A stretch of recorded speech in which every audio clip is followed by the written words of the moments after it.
Hey, it's Domain Dave from CheapWineFinder.com. Again, like always, with another wine review. This time we've got one. It's a repeat, but we'll explain that in a second. We do three value-priced, I almost said cheap, which is it is, value-priced wine reviews. Every weekend when we're done writing them up, we plug in the microphone, and here we are. And this is I was thinking about doing a summer bubbly.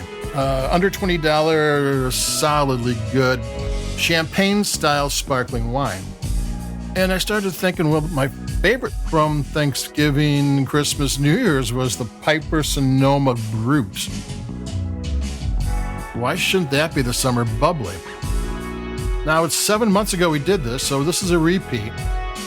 And this time of year, we kind of get repeats. People don't ship wine, wine shops in the summer, especially value price, because those trucks and containers heat up to like 120 degrees, and that'll just kill the wine. You don't want any of that.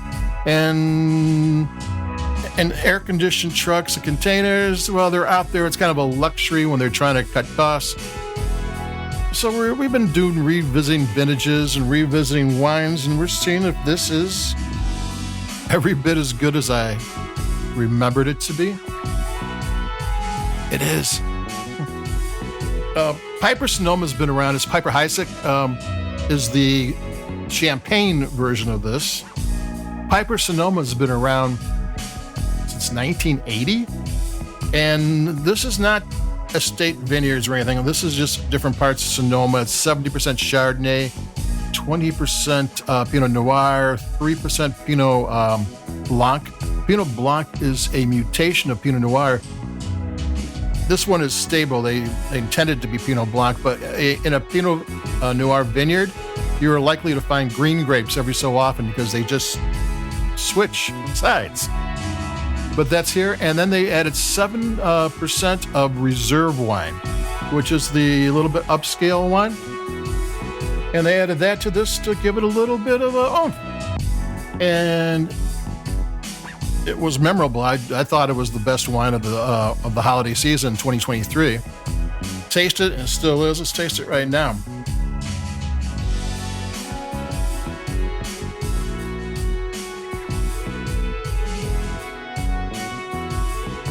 It has got a subtle complexity that you don't find for under $20. It has different levels of flavors. It's really nice. Great acidity. The flavors are allowed to unfold and has some good length. The bubbles are vigorous. The color is kind of a platinum gold kind of thing going on. Very classy. And nice nose to it. This is a good wine. Like I said, this is not estate wine, but they've been buying from different growers in the region. Most of them for 20 years and some of them for 30 years. So they've got their pick of the wine and they know the grapes. I mean, that's half the battle. When you get grapes, you got to know what to do with them. And after 20 or 30 years, you start to figure that out. Take another sip.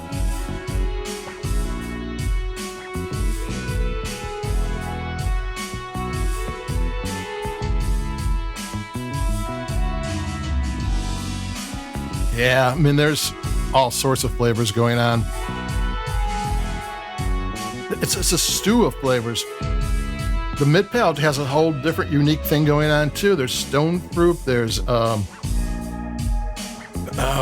there's honey. There's peaches and pears, but there's this almost like a spice apple thing, and lemon curds, and you get the brioche too. You got that, but not overpowering. This isn't one of those bready bubblies, but it's there. Good spices, complex honey. The nose had, had real distinct floral edge to it. This is a bubbly that would really, really go well with oysters, cold shrimp, really good salads, hot buttered popcorn. If you're watching Netflix and you want to be a king or queen for the day, this is the wine. And it lists for 23. I found it for 18. And for 18, this is a pretty really good sparkling wine in the champagne style.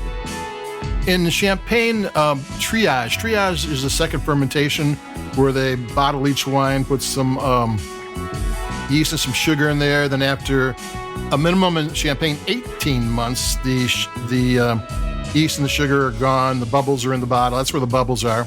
This one has a triage of 19 months, which is one better. It goes to 11. And it's solid. It's legit. Let me take another sip.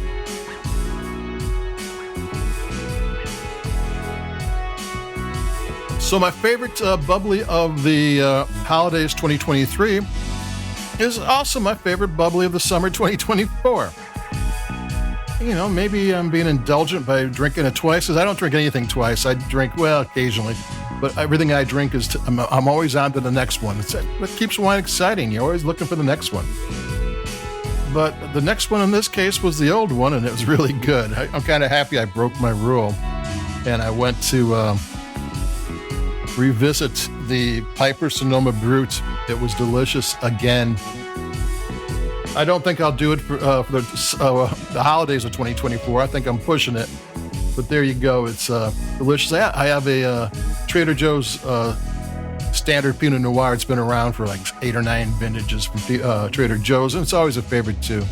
So hang in there. I'll talk to everybody in a couple of days. Keep it cheap, stay cool. And adios. I'll be talking to you later. Bye.